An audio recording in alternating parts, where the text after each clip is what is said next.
Bonjour à tous. Bon, j'ai promis à une frangine de faire une vidéo, même si elle doit transpirer parce qu'elle doit dire puis qu'est-ce qu'il va raconter encore. Je viens expliquer à notre leader ce qu'est le mot mélanchoniste. Mélanchoniste parce que je fais partie de ceux qui l'ont un peu lancé ce mot-là, mais pas dans le contexte d'attaquer ou de faire du mal avec. Et comme je prends toujours mes responsabilités, je prends les miennes. Je signale aussi que pour le futur Becherel de 2092, si un jour on parle de cette fameuse citation Inquisition Finkielkraut, ça vient du Pateiro. C'est une citation à qui il manque des dents. Mais c'est de moi.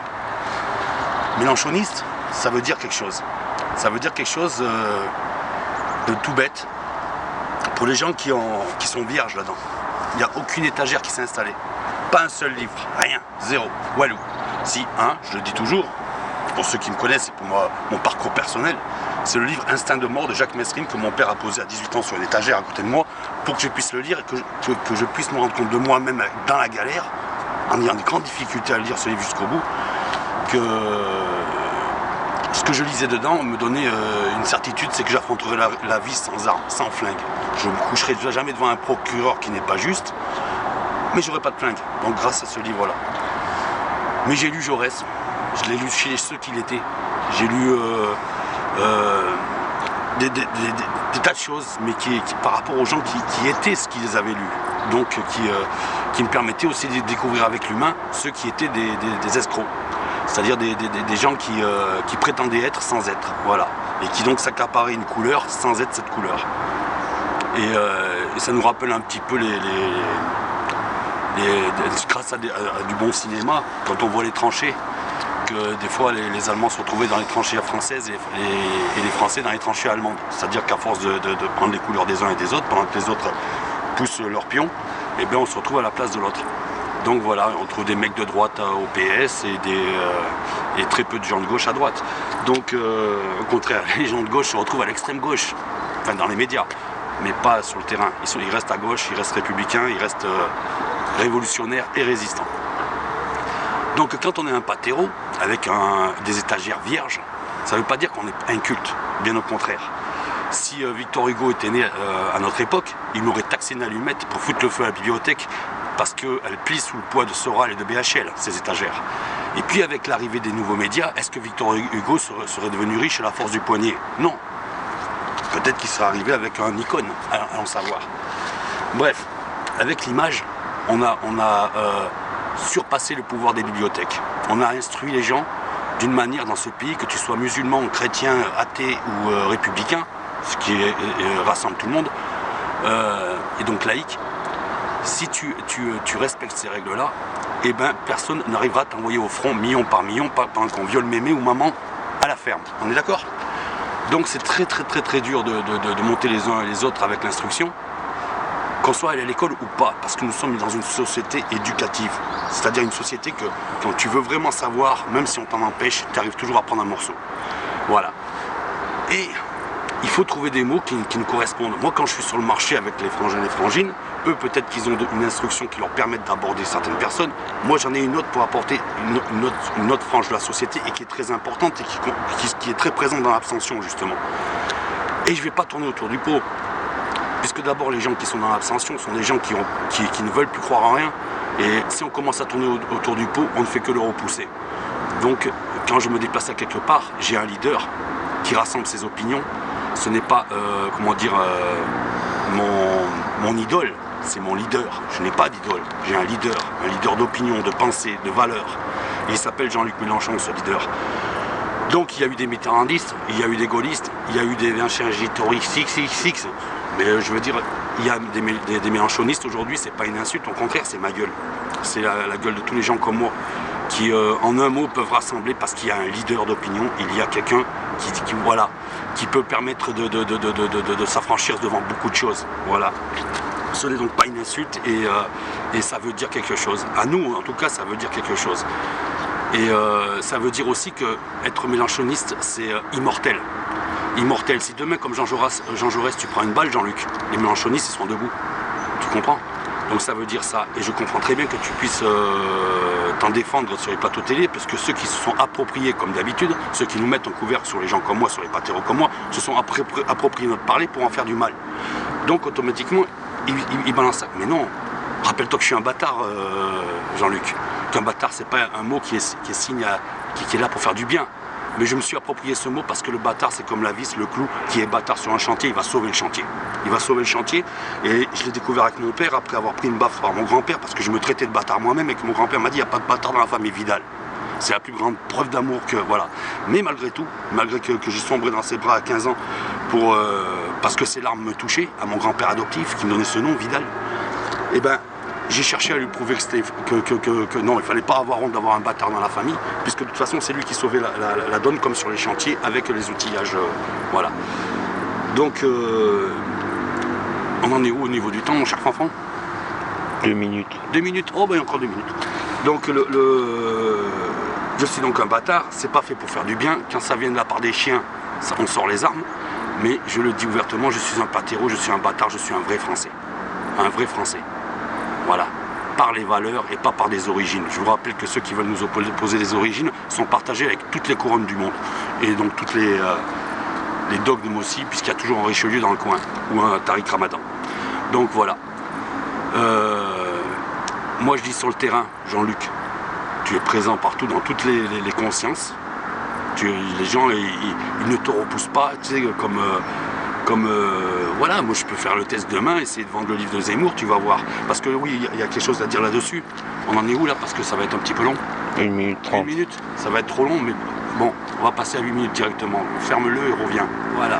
J'en viens à Zemmour parce que, comme vous pouvez le constater sur la TNT, alors je sais bien que toutes les grandes gueules, celles qui aiment bien se protéger en ayant la dernière phrase, mais jette ta télé.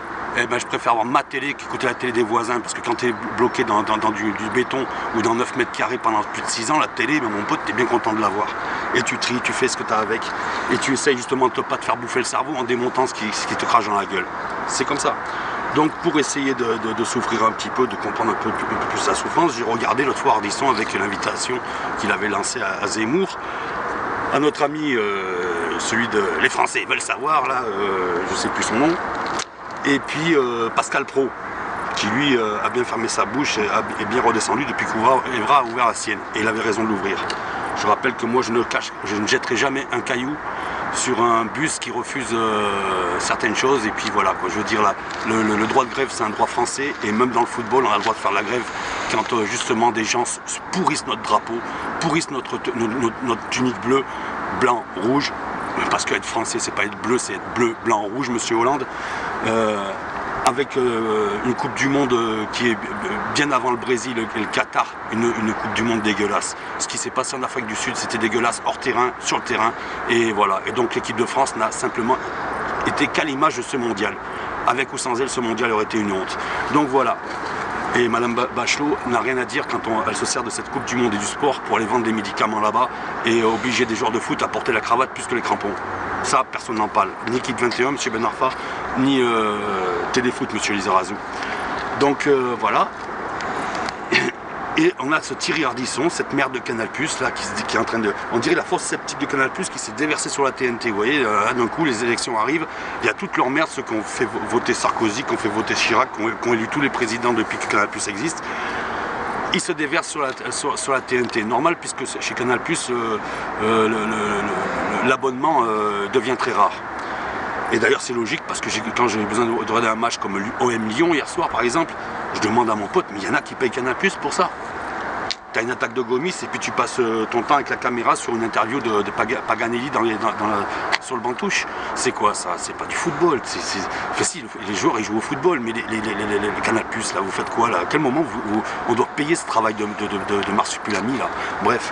Et question culturelle et politique, ça se déverse sur la TNT. T'as du Barthès, t'as de tout. T'as du Ardisson et bien sûr t'as du Zemmour avec personne pour répondre en face, sauf pour un avis égoïste. Je fais ce que je veux, j'appelle mon enfant comme je veux. Ouais, le dernier qui a fait ça, il a cramé un billet de 500, il a appelé son fils Lulu, mais est-ce qu'il a défendu une seule fois la République, la vraie? Je vous parle de Serge Gainsbourg. Alors arrêtez, lui, ce monsieur, il peut être crade comme il veut, il peut insulter comme il veut, tout le monde se branle devant, et quand c'est un patéro qui n'a aucune attache de sang bleu, il doit fermer sa gueule? Non.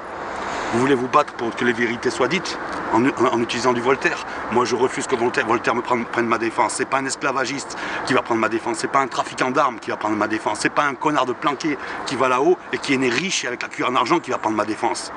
J'accepte la défense de Victor Hugo, de Jean Jaurès, de Robespierre, mais jamais je veux que vous preniez ma défense en utilisant Voltaire. Voltaire n'est pas bleu, blanc, rouge. Point barre. Et quand vous regardez la chiasse qui a découlé dans la politique ces 30 dernières années, c'est que du Voltaire. Il n'y a rien de Robespierre. Voilà. Sauf Jean-Luc Mélenchon, Alexis Corbière qui est prof d'histoire et qui l'expliquera tout mieux que moi. Mais en attendant, il n'y a pas que, hein. Il y a d'autres gens qui ne sont pas connus, qui ne font pas de politique non plus, ils font que de l'histoire. Quand ces gens-là me sourient, me parlent bien avec moi et me serrent la main, c'est peut-être parce que leur travail qui est bien plus propre que le mien, rejoint un peu le mien. Voilà. Et parce que moi là, les patéros, ce sont des mélenchonistes. Voilà, c'est comme ça. Et sur les plateaux télé, il n'y a pas ni de patéros, ni d'historiens pour rappeler à M. Zemmour qui dit beaucoup de conneries, qui a 5 djihad dans l'islam, qui a une religion qui n'est pas une religion, mais que les fanatiques appellent religion, c'est la franc-maçonnerie, qui est largement différente entre les mains d'Alain Bauer et de Jean-Luc Mélenchon, et que le propre du franc-maçon, c'est le djihad, c'est le travail sur soi-même. Donc bien avant que l'islam s'impose en France, quartier par quartier, le djihad était pratiqué en France, dans la franc-maçonnerie. Zemmour, il vous raconte rien là-dessus. Voilà. Et la franc-maçonnerie, c'est aussi, avant les juifs, avant les musulmans, les victimes de ceux qui leur crachent dessus et qui fabriquent ça, qui fabriquent la pédophilie aussi, vous voulez en parler, qui fabriquent un tas de choses, d'accord, qui vont salir le curé en le remplaçant par un pédophile, des choses comme ça. C'est Richelieu, voilà. C'est les gens qui restent dans l'ombre, c'est Alain Bauer, c'est Jacques Attali, c'est des gens comme ça. Vous voyez? La jury n'a rien à voir là-dedans. La kippa, la burqa, tout ça n'a rien à voir. Ce sont que des outils qu'on transforme. Voyez-vous? Donc, ces choses-là, c'est comme ça. Et on laisse ce petit rat, voilà. Et je vous explique aussi, quand on est un patéro, qu'on est sur le terrain, souvent au relais routier, on partage le beefsteak avec les routiers, justement, et on apprend des choses. Dans tous les domaines de la vie publique, on apprend des choses sur le terrain. Donc, quand on a un camion, un semi-remorque AQ chez l'éditeur, charge les bouquins, et qui ne va pas faire le tour des petits magasins, il va directement à l'incinérateur, c'est normal. Je vous rappelle que ce racket organisé, ces mafieux qui raquettent tout, peuvent se payer le luxe de s'acheter tous les bouquins, les brûler et dire je suis numéro 1 des ventes. Donc tout ça, on est chié dedans. Vous voyez là-bas, il y a un petit marché en pleine ville communiste, c'est-à-dire Front National. Là je rigole, hein, je ne vais pas non plus mettre le feu entre des gens qui n'existent plus. Donc là, 10% de cette population a mis Front National là-dessus. Mais ce marché, c'est nous les patrons, c'est les mélenchonistes. Et les Marseillais aussi. Le PSG, quoi, 3-4 maillots, 15 maillots marseillais, c'est énorme. Comparé à la télé, comparé à l'équipe 21. C'est de l'amour, c'est du cœur, c'est du vrai. Et pareil, quand on parle de Jean-Luc Mélenchon, qu'on est mélenchoniste, c'est beaucoup plus rapide pour serrer des mains que pour dire France Insoumise, Avenir en commun, tout ça, ça s'explique. Et on n'a pas tout le temps en français et on manque de main-d'œuvre sur le terrain pour tout ça. Donc quand des mots accrochent, on les utilise.